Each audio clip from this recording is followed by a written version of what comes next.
Olá, Igreja do Senhor, graça e paz. Abra sua Bíblia, por favor, meu querido, no livro de Lucas, capítulo de número 16. Nós estamos numa série de mensagens sobre as parábolas de Jesus.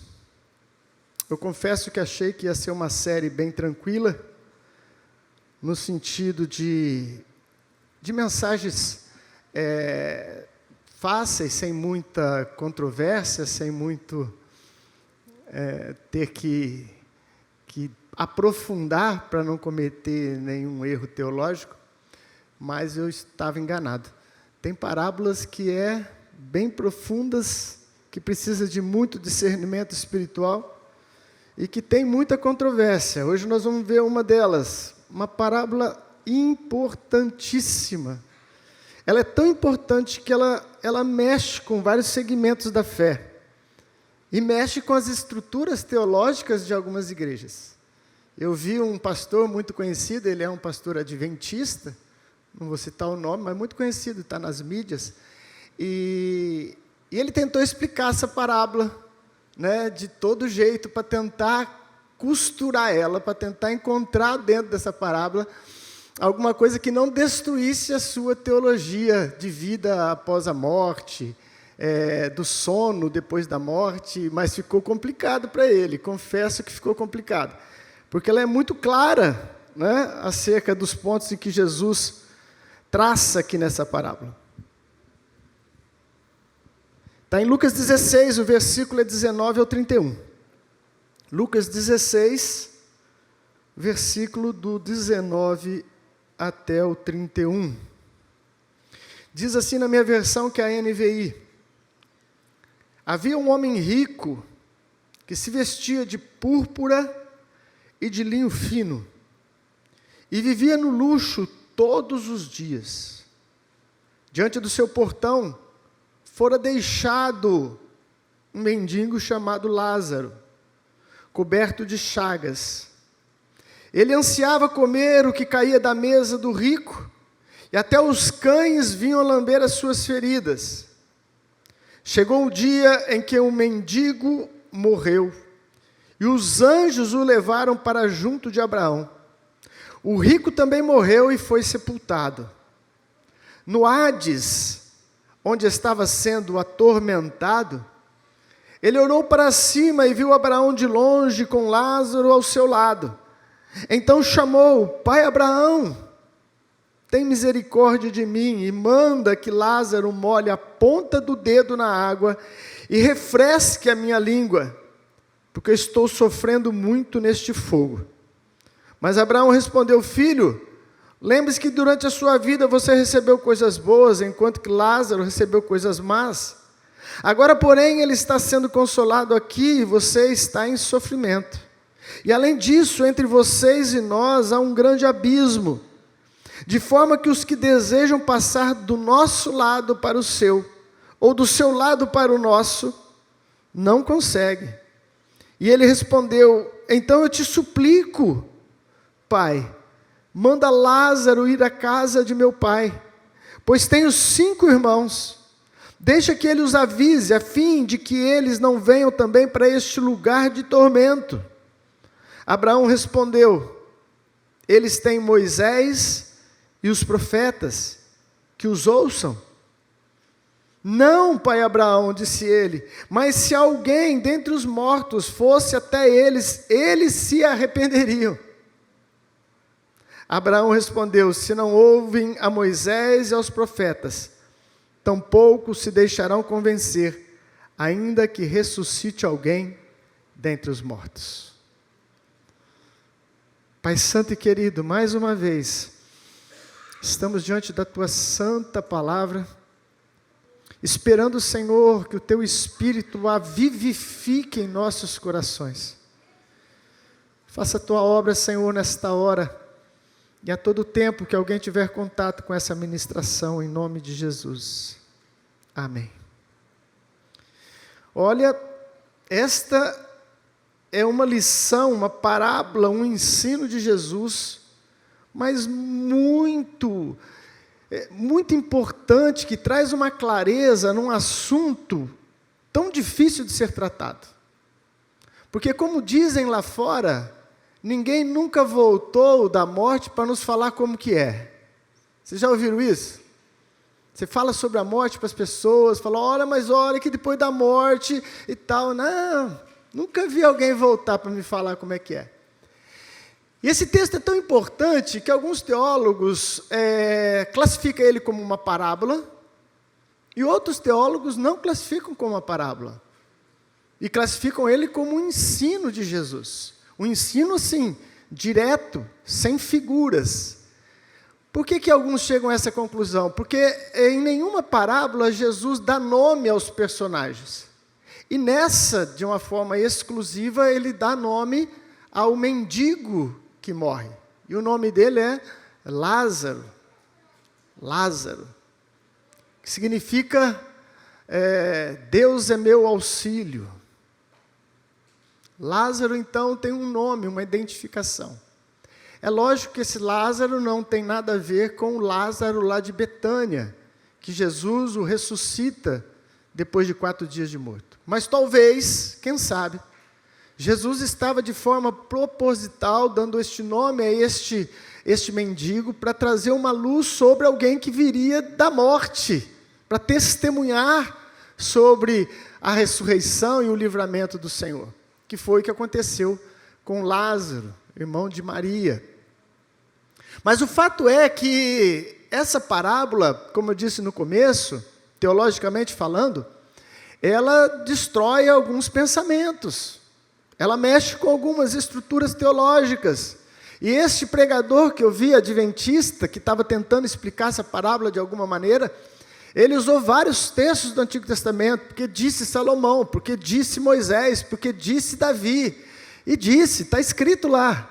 Mas na hora que ele chega aqui, ele fala assim, mas aqui, acho que Jesus quis dizer outra coisa. Mas Jesus disse, e essa é uma parábola onde talvez, posso fazer essa conjectura, Jesus trouxe uma revelação acerca do que acontece literalmente após a morte. Não foi só uma metáfora, pode ter sido uma revelação da parte de Deus, porque Jesus o podia fazer isso, sendo Deus encarnado. Mas vamos a algumas considerações antes das lições principais que eu quero abordar com você. Esse texto nos traz algumas coisas que nós temos que passar por ela. Primeiro, o seu contexto, né? Essa parábola está colocada em um lugar, por quê? Porque vem uma sequência de ensino e algumas coisas que estavam acontecendo para que Jesus, então, contasse essa parábola. Ela vem após as 3 parábolas, que nós já estudamos uma delas, que é da ovelha perdida, da dracma perdida, do filho que se perdeu, onde Jesus está mostrando o grande amor de Deus pelo perdido, mostrando que Deus não mede esforços para buscar o perdido. E dentro desses discursos, ele entra numa questão também financeira depois, né, falando do administrador injusto. E diz o texto, vamos lá comigo, no versículo 14, que antecede essa parábola, aqui nós descobrimos para quem especificamente naquele momento Jesus estava dirigindo a parábola. Diz lá, a lei e os profetas profetizaram até João, deste tempo em diante, vocês estão, o reino de Deus, e todos, o 14, perdão, 16, 14. Os fariseus que amavam o dinheiro, ouviam tudo isso e zombavam de Jesus.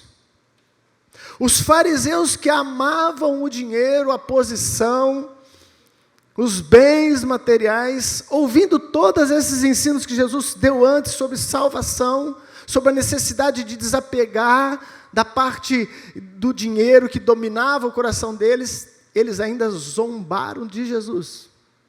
Então, depois deste contexto, Jesus entrega a parábola do rico e do Lázaro. Então, dentro desse contexto.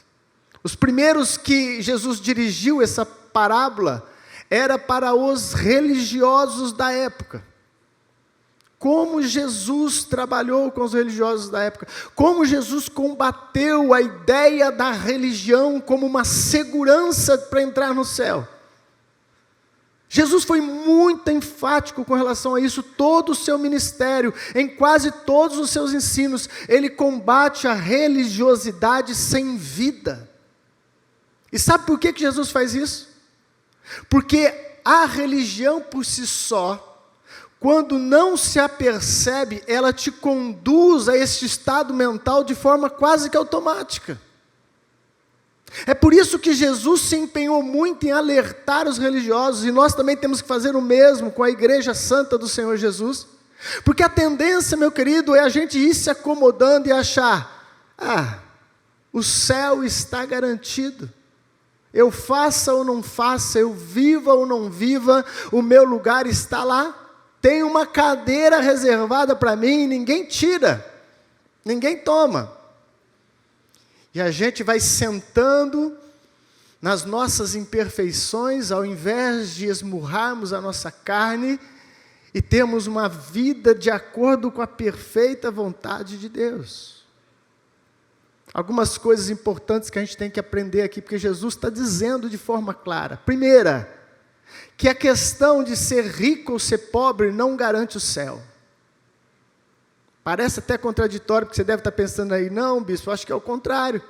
Porque o rico ficou fora e o pobre entrou. Mas, quando o pobre entra, diz o quê? Que ele vai para o seio de Abraão. Quando o rico identifica, ele identifica Lázaro e quem mais? O pai? Abraão.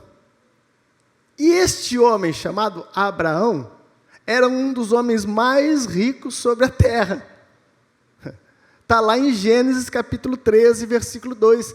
Diz assim que ele era riquíssimo em gados, ouro e prata.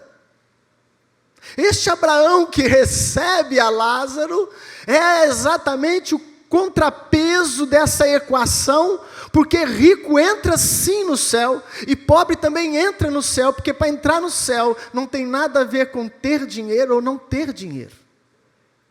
Não tem nada a ver com isso. A questão é um pouco mais profunda. Nesse diálogo deste homem rico com o pai Abraão, você percebe que ele já estava reconhecendo que a sua vida não foi uma vida reta diante de Deus. Ao ponto de dizer, manda avisar meus irmãos para que eles se arrependam para não vir para este lugar que eu estou. Portanto, o que tirou o rico do céu, uma das coisas que pode ter tirado este homem da salvação eterna, não foi o seu dinheiro, e sim, alguém que não se arrependeu para ouvir a voz de Deus. Não queria se submeter ao senhorio de Deus. Portanto, isso é um paradigma importante de ser quebrado. Quer ver outro paradigma importante que é quebrado nessa parábola? De que todo mundo que está passando por dificuldade, perrengue na vida, sem dinheiro ou doente, é maldição de Deus ou está fora da graça de Deus. Porque nós encontramos um mendigo que não tinha o que comer, não conseguia mais andar, porque alguém o levou e colocou na porta do rico. Era alguém que tinha já de vida esse praxe de pedir esmolas, e alguém conduzia este homem porque ele não tinha condição de chegar lá. E diz que o seu corpo estava cheio de feridas, de chagas. Então ele era um tipo de pessoa que talvez eu e você olhássemos e disséssemos assim, este homem não tem a bênção de Deus. E os religiosos são bons em dizer quem tem ou quem não tem a bênção de Deus. Os religiosos são expert em determinar quem é e quem não é abençoado por Deus. Mas essa parábola nos dá um tapa na cara, dizendo, olha, as coisas não são como aparecem, ou como parecem ser. Porque aquele que vestia de púrpura, meu querido, naquela época, era a vestimenta mais cara, só príncipes, reis usavam essa roupa, púrpura. Diz que ela tinha um tingimento que vem de um peixe que só mora nos lugares mais baixos no mar. Tinha que pescar esse bicho lá, para tingir essa roupa, isso ficava caro. Ele usava também linho. O linho até hoje ainda é uma vestimenta cara, não é? Você imagina naquela época, onde a tecelagem era feita tudo de forma manual. Portanto, este homem que aparentemente era alguém debaixo da bênção, da prosperidade do Senhor, ele estava perdido, sem salvação. E aquele que talvez eu e você, eu quero te provocar nessa manhã, meu querido. Aquele que talvez eu e você, ao vermos caído próximo da gente, atravessaríamos a rua, desviaríamos o nosso olhar. Este aí, Deus diz, foi para o seio de Abraão. Portanto, essa parábola também quebra esse paradigma. E há igrejas que pregam e insistem muito nisso. Cadê o seu Deus? Você está devendo, você está com dívida, cadê o seu Deus? Como se quem não tivesse dívida é porque tem Deus. Não estou aqui avalizando calote, não, pelo contrário, a gente ensina muito sobre andar com as pernas de acordo com os seus passos, né?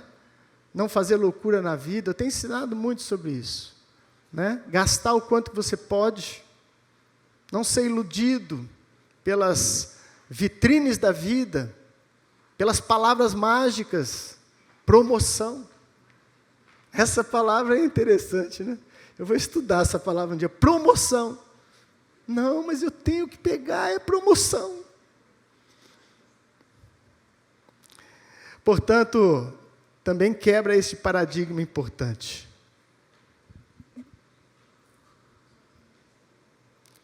A principal reprovação, ou principal ensino de Jesus nessa parábola, é que a religiosidade não salva. Não salva. E ele estava falando para os religiosos, porque os termos que ele usa são termos próprios dos religiosos. Seio de Abraão. A gente não fala isso. Eu vou para o seio de Abraão. Por que ele usou essa terminologia? Porque era a terminologia usada pelos fariseus, pelos religiosos da época. Então ele fez questão de falar do seio de Abraão, mas falou, você está fora do seio de Abraão. Mas você ia na sinagoga, você jejuava 2 vezes por semana. Mas nunca se entregou ao senhorio de Deus.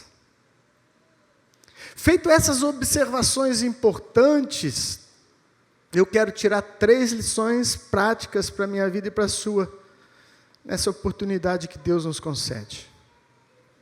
Primeira lição é que o inferno existe, e só é inferno porque nós não deixamos de ser o que somos. Vou explicar para você. Primeiro, o inferno existe.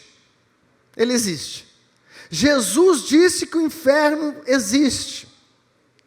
Há pessoas que dizem, não, o inferno é aqui na terra. Já ouviram isso?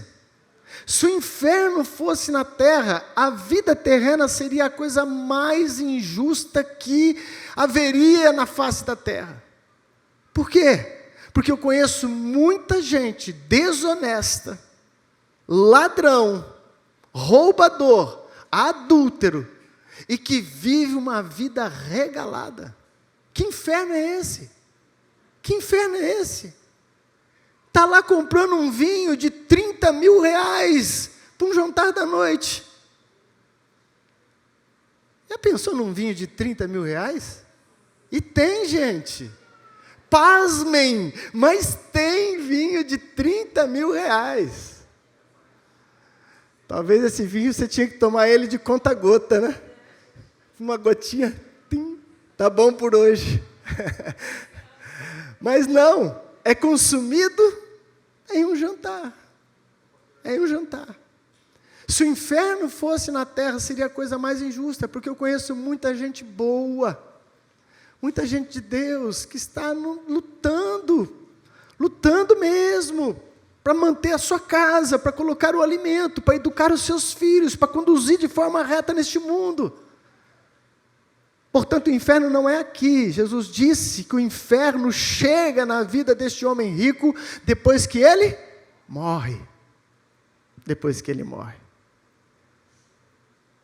Mas a minha frase não para aí, diz que o inferno existe. Mas só é inferno porque nós não deixamos de ser o que somos. Deixa eu explicar o que eu quero dizer.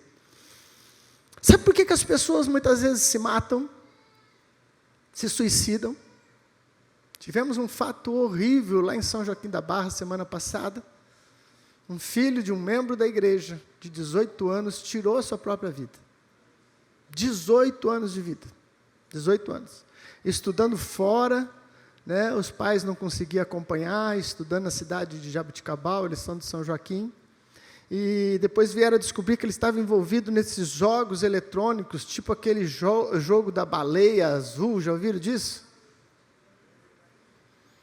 Essas ferramentas do diabo que está aí dentro da internet. Já que eu toquei nesse assunto, cabe um alerta, uma exortação. Meu querido, dar internet para filhos pequenos e deixá-los manusear de forma que eles mesmos determinam aonde entram e quando não entram, é a mesma coisa de dar cocaína para o seu filho. Nenhum pai daria cocaína para uma criança de 12 anos, de 13 anos, mas dá um celular com internet, onde ele pode entrar em janelas, literalmente, que se abrem para o inferno. Janelas que se abrem para o inferno. Foi o que aconteceu com esse menino de 18 anos. Eu vi ele crescer dentro da igreja. Nós acompanhamos essa criança. Tímida, introvertida, quase não falava, não conseguia olhar nos seus olhos. Precisaria de um acompanhamento, precisaria de um pouco mais de estrutura, antes de que soltasse ele para uma faculdade fora, enfim. Não estou aqui culpando ninguém, eu só estou dizendo que isso serve para a gente se aperceber dos perigos que este mundo está oferecendo, colocando dentro das nossas casas. Mas voltando ao assunto que nós estamos, por que as pessoas se matam? Tiram a sua própria vida?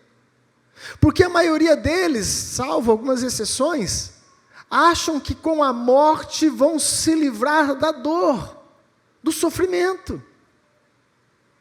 O sofrimento às vezes é físico, às vezes é psicológico, às vezes é na alma. Há vários tipos de sofrimento. E por que a pessoa se mata? Porque ela fala assim, eu quero acabar com o sofrimento da minha vida. E elas acham que, tirando a vida, terminando essa vida aqui, acabou-se então o sofrimento. E aí a gente se depara com uma revelação de Jesus, que diz que após a morte, este homem foi para um lugar que havia sofrimento. Sofrimento. Aqui Jesus sacramenta de forma absoluta que a vida não termina após a morte. A nossa vida não termina após a morte. O nosso corpo é lançado em uma sepultura, como foi do rico. Mas você percebeu que do pobre não fala isso? Porque o pobre naquela época não tinha direito nem de sepultura, era jogado numa vala comunitária. Uma vala comunitária, um buraco onde morrem os indigentes, joga ali, joga a terra em cima. Acabou o problema. Mas o corpo, ele é destruído. Isso é patente, não precisa nem de eu explicar. Pouco tempo ali debaixo da terra e você já vê que houve uma decomposição quase que total do corpo. Mas Jesus está dizendo, você não morre. Eu não morro. Nós não morremos. O que fica é só o corpo. E você não é um corpo que tem uma alma, você é uma alma que habita um corpo. Isso é muito simples de entender, meu querido, é só arrancar um braço fora, não vai arrancar, só ilustração. E você vai perceber que você não deixou de ser você. Você continua sendo você, com seus pensamentos, com a sua atitude, com a sua frieza, com as suas emoções, com as suas paixões. mas você já não tem mais parte do seu corpo. Porque você não é o corpo. Você é esse ser pensante, dotado de capacidade de escolha, dotado de reflexão, dotado de um sentimento de amor ou de ódio, de paixão ou de repulsa, de atos bons ou também atos ruins. Esse é o seu ser, esse é a nossa essência. E quando eu digo que o inferno existe, mas ele só é inferno porque você não deixa de ser, é porque lá você vai continuar sendo você. Porque se você não fosse você, não teria inferno. Deixa eu ir mais devagar, você está me acompanhando? Se você deixa de ser esse ser pensante que você é, esse ser que ama, que interage, você deixa de ser, não é inferno mais, você não está lá. Não é mais você. Então faria sentido o suicídio, porque realmente a pessoa acabaria com a sua dor, porque você já deixa de ser. Mas como nós entendemos que não é assim que funciona, o inferno só é inferno porque você continua sendo você lá. Jesus diz isso nesse texto. Por que Jesus diz isso? Porque aquele homem rico reconhece em um outro patamar espiritual que lá está o mendigo e lá está o pai Abraão, o mendigo que ele desviou dele várias vezes na porta da sua casa. Ele está plenamente consciente do que fez e de quem ele era. Tanto é, meu querido, que até os defeitos ele não perdeu a hora que morre. Você percebe no texto que ele acha que pode dar ordem ainda. Todo rico, não, todo não, perdão, tiro todo. Muitos ricos acham que podem mandar em tudo, e em todos. Aí ele fala assim: pai Abraão, manda o Lázaro. Aí ele achou que o Lázaro continuava sendo empregado. Manda o Lázaro vir refrescar a minha língua. Manda ele me servir. Lembra de mim, pai Abraão?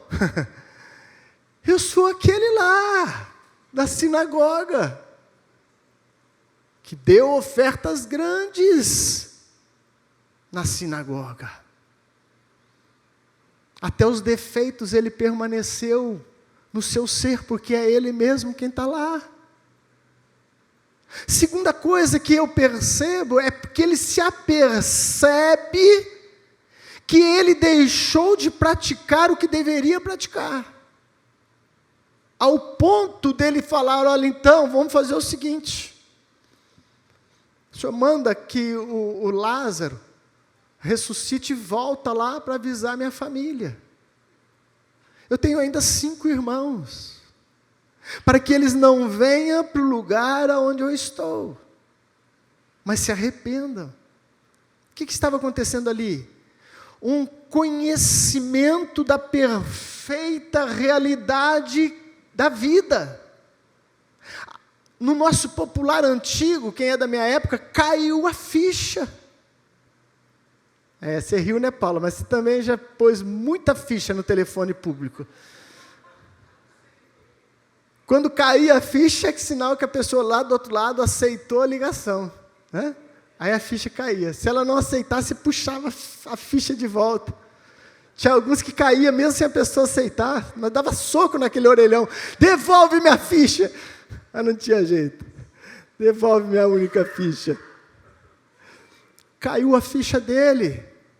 E então ele teve consciência de que ele desprezou a salvação. Vocês estão percebendo comigo? O rico era o mesmo homem numa outra dimensão de vida. Numa outra dimensão de vida. E sabe o que me deixa preocupadíssimo? é que essa dimensão de vida também é determinada aqui por Jesus, que ela é uma dimensão final e ao mesmo tempo sem fim. Ela é uma dimensão que não se muda mais. Jesus diz, olha, aqueles que querem daqui passar para lá não pode, nem de lá passar para cá. É até uma coisa interessante isso, né? Tipo um exagero, né? Porque quem que está lá no seio de Abraão que queria passar para lá, né? Só se fosse para visitar alguém, alguma coisa, né? Mas ele coloca uma determinação eterna.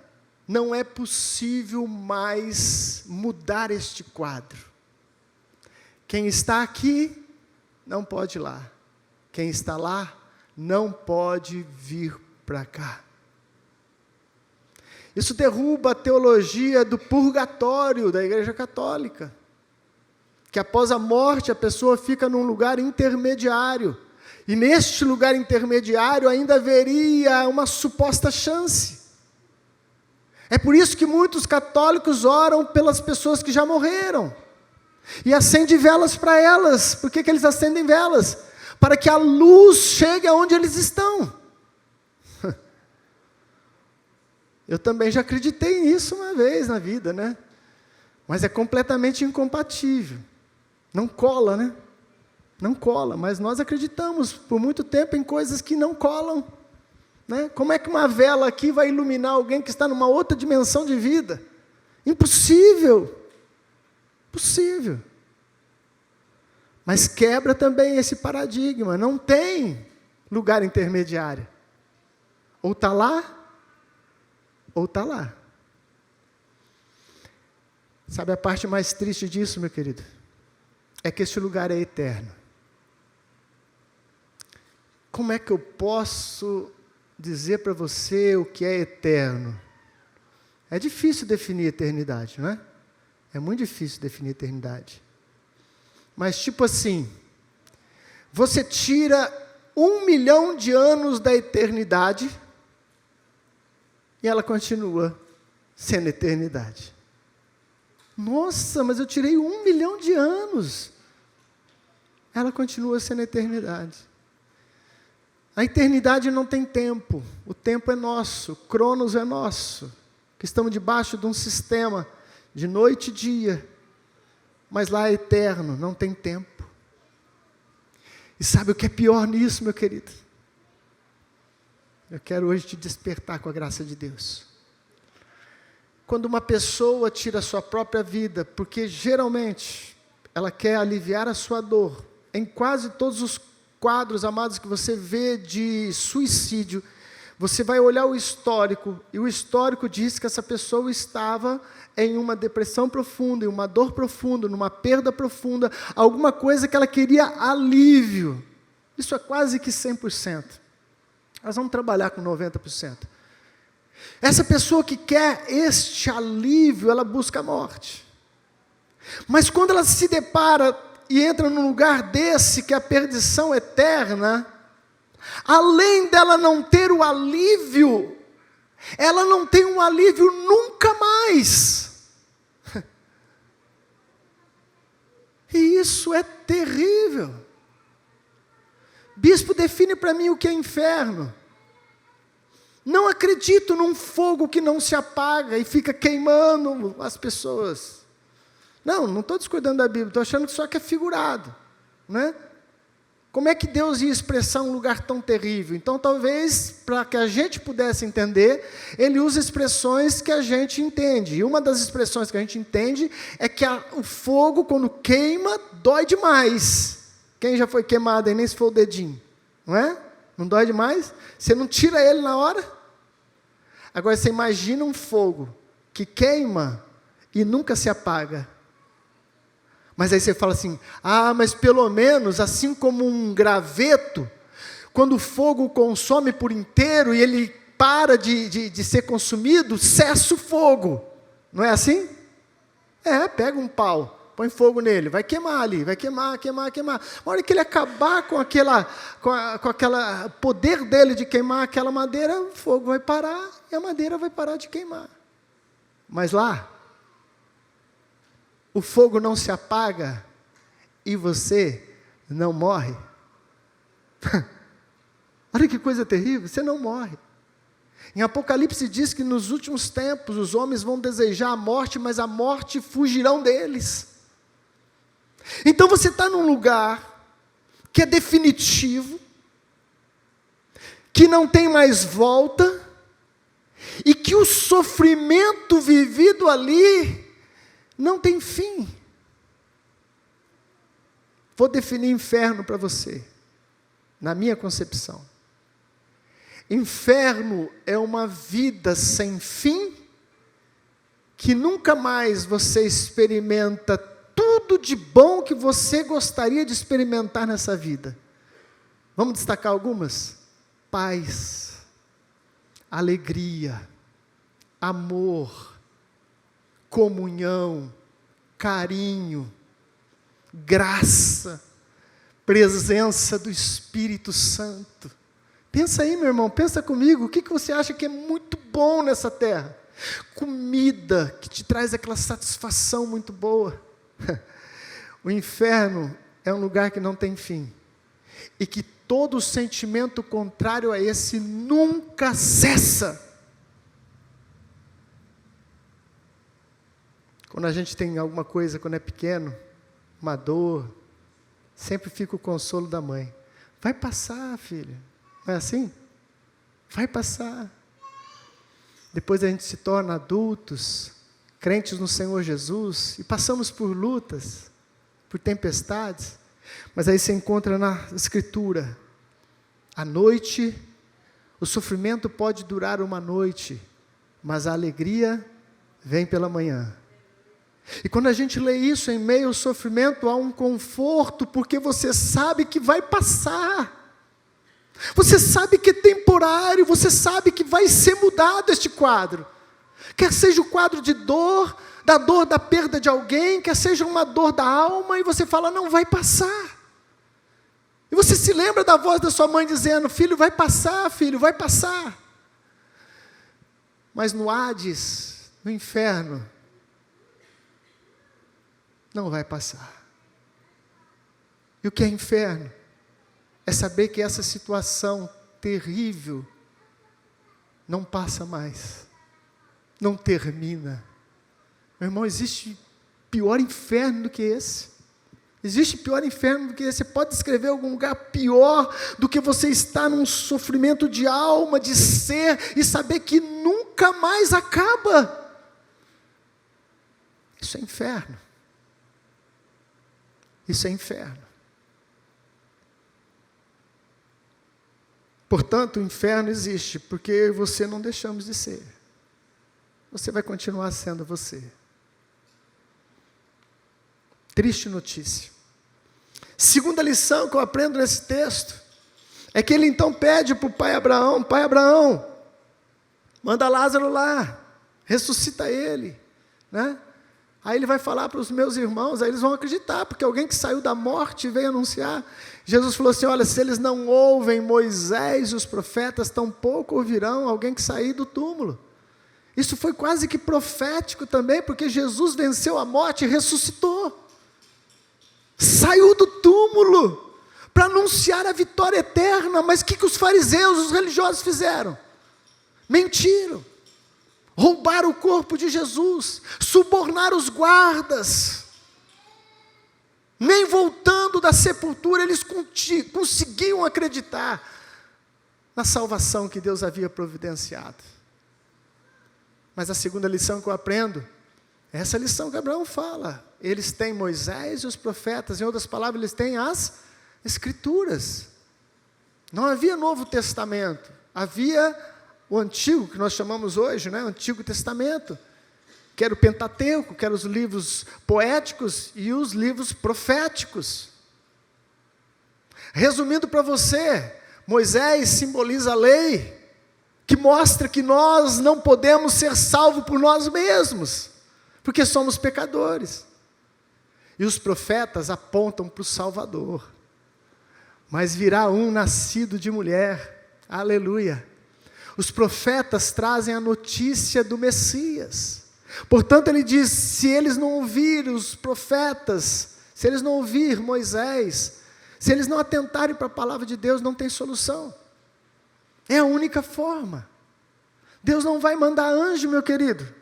Deus não vai mandar anjo. Por isso você tem que acreditar no poder da palavra de Deus, vivificada pelo Espírito Santo.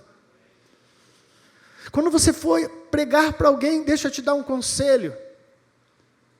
Diga sempre assim, a Bíblia diz. E aí você fala o texto. Ou então, Jesus disse. Aí você fala o texto. Por quê? Porque quando você fala muito de você, não tem credibilidade. Quando você apresenta a palavra imutável de Deus, a Bíblia diz. Então há um poder de Deus nessa operação. As pessoas ficam temerosas, porque querendo ou não, quase todos, pelo menos respeitam a Bíblia como um livro diferenciado. Alguns até não creem, mas também não pisam em cima. Sabe aquela coisa assim, olha, eu não creio em tudo, mas que tem alguma coisa aí, tem. Portanto, diga, pregue, fale a palavra, fale com fé, acredite, porque não há outro meio de salvação, a não ser através da fé em Jesus Cristo, que vem pelo ouvir a palavra de Deus. Vem pelo ouvir a palavra de Deus. Outra coisa que aqui, de passagem, só de passagem, derruba também, é a ideia espírita, que as pessoas voltam. Não volta. Não volta. O que está voltando aí não são pessoas. É outra coisa que está voltando. Não é? Espíritos enganadores, diz as Escrituras. E a terceira e última aplicação para nós desse texto é tão importante quanto as anteriores. Nós não somos responsáveis por todos, mas por aqueles que são deixados ou colocados em nossas vidas. Nós não somos responsáveis por todo mundo, não tem como. Você ouve falar da fome na África, você ouve falar da incredulidade na Índia, você ouve falar dos muçulmanos, mas você e eu somos muitas vezes impotentes de mudar essa situação. Porque você está num contexto brasileiro, em uma vida cotidiana, e você vê tudo isso, e às vezes você pode ficar perturbado, dizendo, meu Deus, eu aqui com um prato abençoado na minha mesa, mas eu sei que tem agora uma criança na África que está tentando comer alguma raiz, porque o seu estômago já está doendo de fome. Mas essa realidade, ela é uma realidade, mas não tem como a gente suportar tudo isso. Ninguém consegue resolver todos os problemas. Vírgula.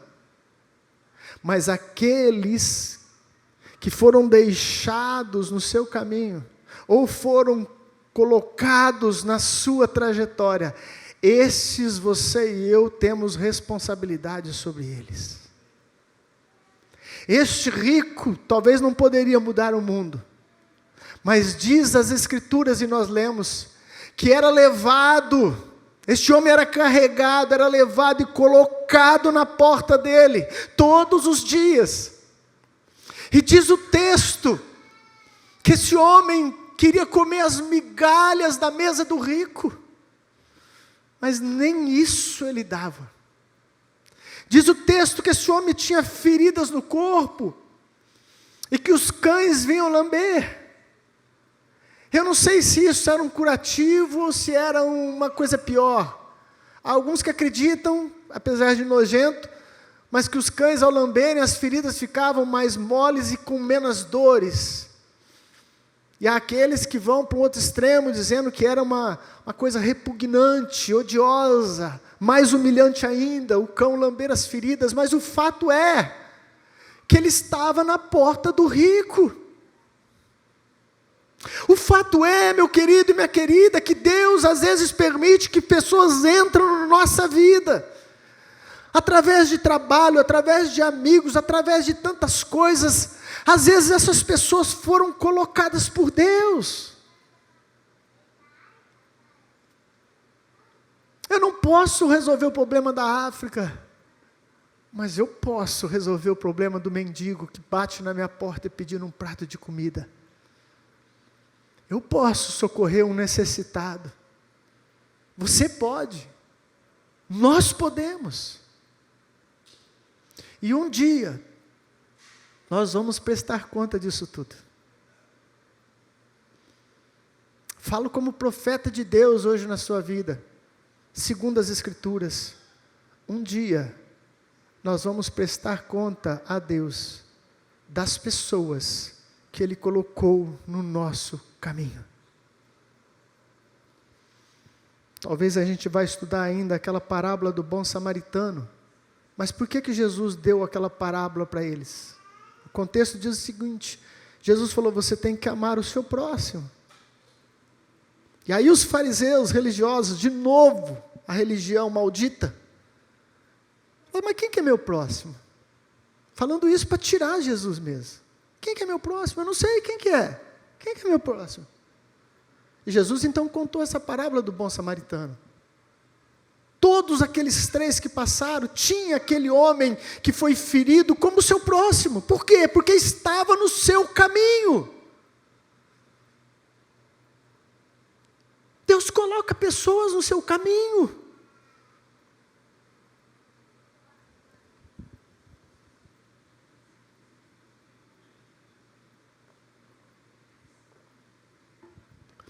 Fizemos uma viagem com o Bispo Hinaldo, acho que eu já contei esse testemunho aqui. Nós fomos lá para a Inglaterra, uma viagem abençoada. Mas na saída para essa viagem, nós nos deparamos com um acidente na pista. E ninguém viu o acidente, só eu vi. Porque o pessoal está conversando no carro, distraído, e você está no volante, mais atento. E de repente eu vi que um carro desceu e perdeu o controle e capotou. E ele capotou e entrou na mata do acostamento. E ele capotou, entrou na mata do acostamento e o mato tampou o carro. E ele estava numa pista contrária, nós estávamos aqui, pista dupla, não dava para atravessar com o carro. E eu olhei aquilo, diminuí a velocidade, falei com o pessoal que estava no carro, falei, gente, um carro capotou ali. Não, sério, Edson? Sério, capotou um carro. Ele está lá no meio do mato.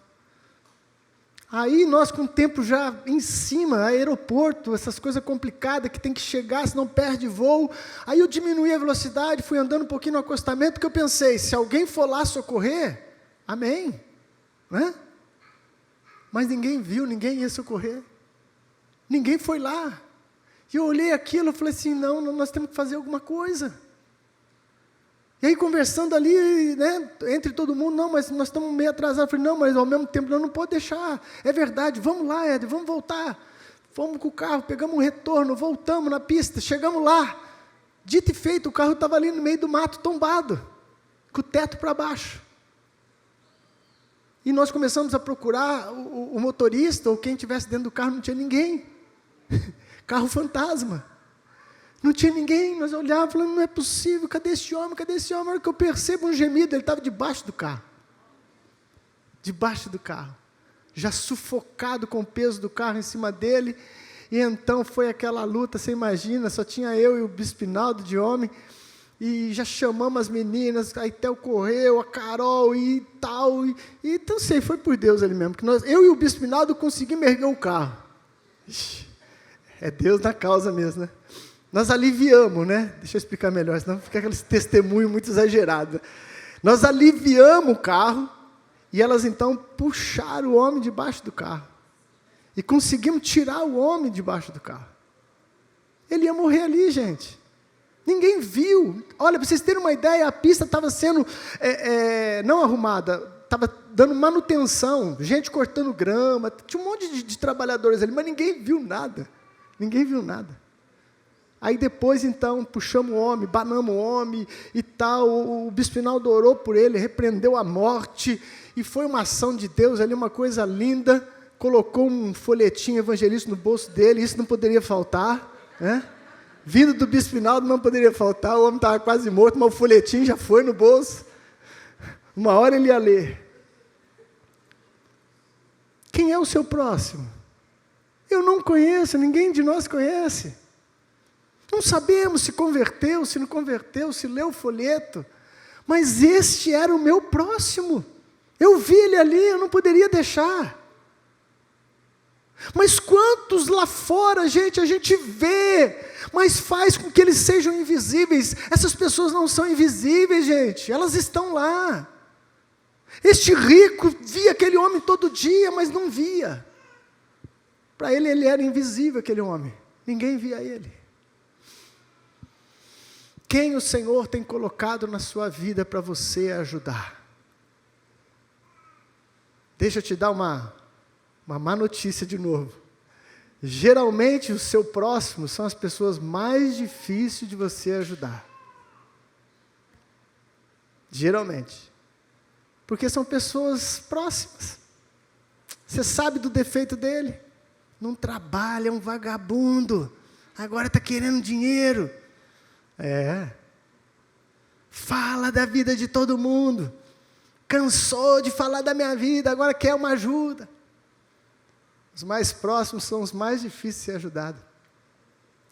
Mas se Deus colocou aí na sua vida, meu irmão, erga a tua cabeça, cumpra o seu propósito, cumpra a sua missão, estende a mão e ajuda aqueles que entraram no seu caminho. Ajude aqueles que entraram no seu caminho. Esse é o desafio da vida. Este é o desafio da vida. Vamos ficar de pé no nome de Jesus. Talvez você esteja aqui hoje e sentiu algo diferente de Deus, como um chamado para se entregar a Ele. Deixar Jesus ser o Senhor da sua vida, ter uma atitude que te leve ao céu e não ao Hades, ao inferno. E essa é uma atitude tão simples, meu querido, tão simples. Jesus deu essa parábola porque Jesus quer colocar as pessoas no inferno. Não, você não entendeu. João 3, 16, 17, 18, é uma das passagens mais lindas da Bíblia, que diz que Deus amou o mundo de tal maneira que deu seu Filho unigênito, para que todo aquele que nele crê não pereça, mas tenha a vida eterna. E no 17 ele vai trabalhando essa visão, dizendo, Jesus não veio condenar o mundo, Ele veio salvar. E depois ele completa, todo aquele que crê no Senhor será salvo, mas quem não crê, já está condenado. Olha que coisa, Jesus não veio condenar ninguém, todos nós já estávamos condenados. O que Jesus veio é estender a mão para a gente e falar, vem, eu vou te tirar daí, vem, eu vou te tirar desse buraco, aqui minha mão estendida, somente se você crer, que eu carreguei sobre os meus ombros a tua culpa, o teu pecado, você pode escapar deste lugar. Esse lugar é tão terrível, tão fora da vontade de Deus. O inferno não foi feito para o homem, que Deus não poupou o seu próprio Filho para nos salvar. Ele falou, não, eu tenho que fazer alguma coisa. Estou eu aqui pensando como se eu fosse Deus. Eu tenho que fazer alguma coisa, eles vão para o inferno. Já sei, eu mesmo vou descer lá, eu mesmo vou me tornar como um deles, e eu vou pagar pelo pecado deles. Isso é salvação. Se de repente tiver alguém que queira receber Jesus e entendeu essa mensagem, e ainda não entregou a sua vida, pode vir à frente, eu vou orar com você.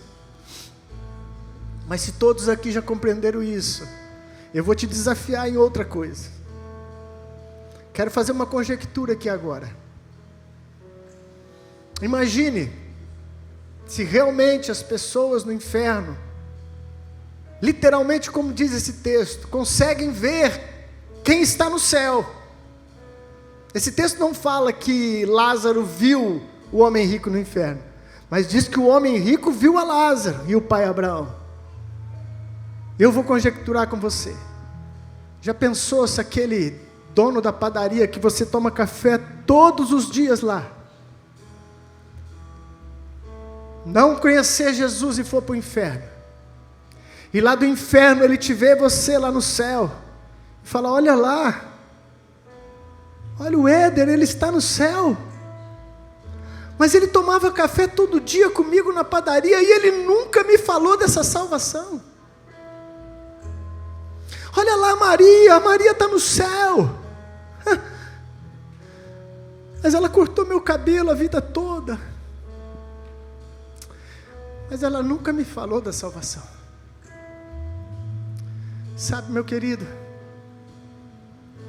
essa é a nossa maior missão. Você vai ouvir muitos nãos, muita gente caçoar, muita gente rir, mas há uma festa no céu por um pecador que se arrepende. Se você ganhar um, meu irmão, valeu a pena a sua vida, valeu a pena a sua existência, valeu a pena os seus esforços, porque você livrou alguém de um lugar terrível, sem Deus. Pense nisso, meu querido, pense nisso. Aquele homem rico viu Lázaro, falou, olha lá Lázaro, olha lá Lázaro. Curva a vossa cabeça, adore Jesus, e nós vamos estar orando, pedindo graça do Senhor.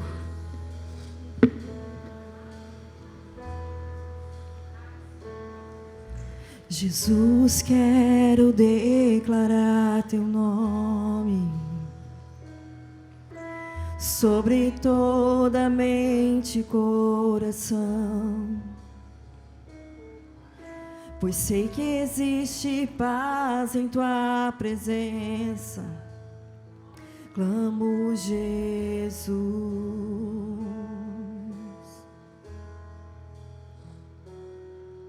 Jesus, quero declarar teu nome, quebrando os vícios dessa geração.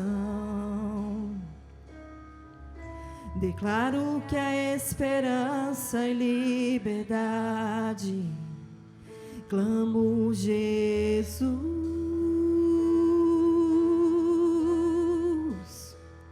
Teu nome é cura, é poderoso.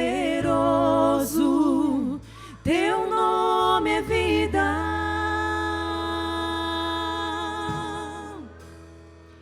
Destrói cadeias, dissipa as trevas, vem despertar.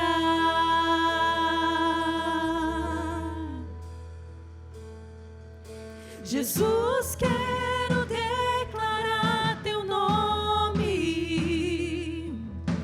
sobre toda alma em depressão. Ansiedade e medo saiam agora. Clamo, Jesus.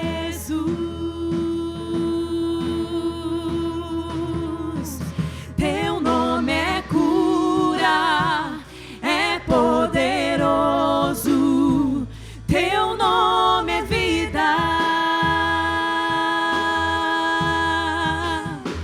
Destrói cadeias, dissipa as trevas, vem despertar. Teu nome é cura, é poderoso. Teu nome é vida. Destrói cadeias, dissipa as trevas, vem despertar. Erga tua mão para o céu, meu querido. Clama ao teu Deus, clama ao teu Deus nessa hora. Pai Santo, poderoso, Deus de misericórdia e de graça. Nessa hora, Senhor, eu clamo para que o Senhor nos reveste de ousadia. Um espírito de ousadia, de intrepidez, de urgência, Senhor.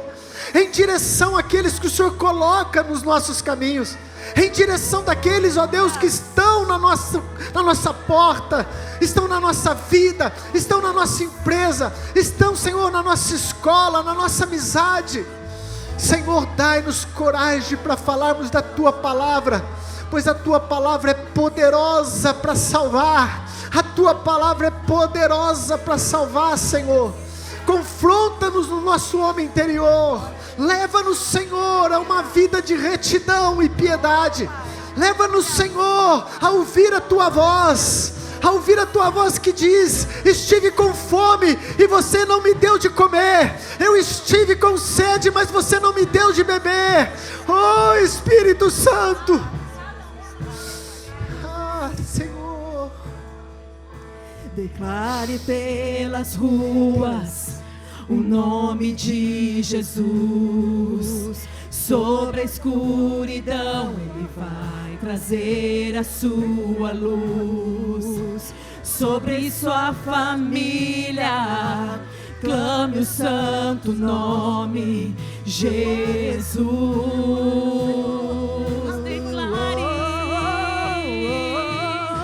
Declare pelas ruas o nome de Jesus. Sobre a escuridão Ele vai trazer a sua luz. Sobre sua família clame o santo nome Jesus.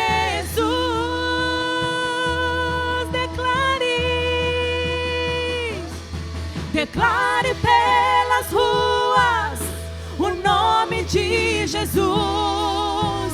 Sobre a escuridão Ele vai trazer a sua luz. Sobre sua família clame o santo nome Jesus. Aleluia! Vamos aplaudir o Senhor.